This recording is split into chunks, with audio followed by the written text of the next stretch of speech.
Konflik politik Sudan telah menyita banyak perhatian masyarakat internasional. Pada pertengahan bulan ini, terjadi bentrok antara militer dengan pasukan paramiliter Sudan yang menewaskan 185 orang, dan melukai setidaknya 1.800-an. Bentrokan itu pecah ketika dua faksi utama rezim militer Sudan saling berebut kekuasaan di negara itu. Pertama, ada militer Sudan yang berada di bawah kekuasaan penguasa de facto, Abdel Fattah al-Burhan.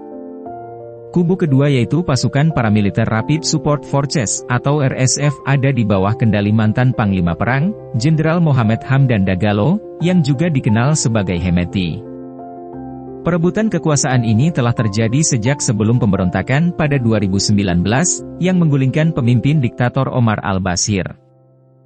Setelah Bashir lengser, upaya Sudan beralih ke pemerintahan sipil yang demokratis terus mengalami hambatan.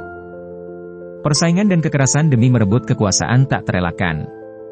Pada tahun 2021, militer melakukan kudeta terhadap pemerintahan transisi, yang menyebabkan militer kembali berkuasa di Sudan.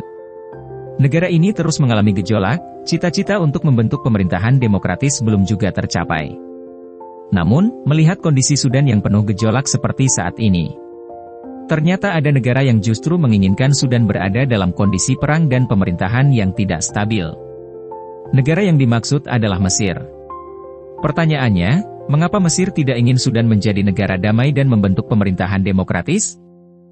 Seperti yang kita tahu, Mesir di bawah Jenderal Abdul Fattah as-Sisi berada di bawah pemerintahan rezim militer, sama seperti Sudan saat ini. Jika rencana pembentukan pemerintahan demokratis di Sudan berhasil dilakukan, maka hal itu akan mendorong masyarakat Mesir untuk melakukan upaya serupa yaitu membentuk pemerintahan demokratis yang secara tidak langsung mengancam rezim as-Sisi saat ini.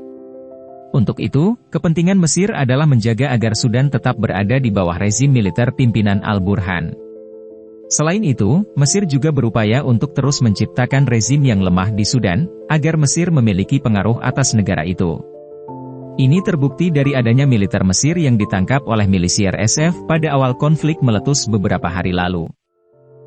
Menurut The Wall Street Journal, Mesir juga mengirim pesawat tempur dan pilot untuk membantu militer Sudan melawan milisi RSF. Sejumlah bukti itu menunjukkan bahwa Mesir tidak ingin adanya perdamaian di negara tetangganya itu.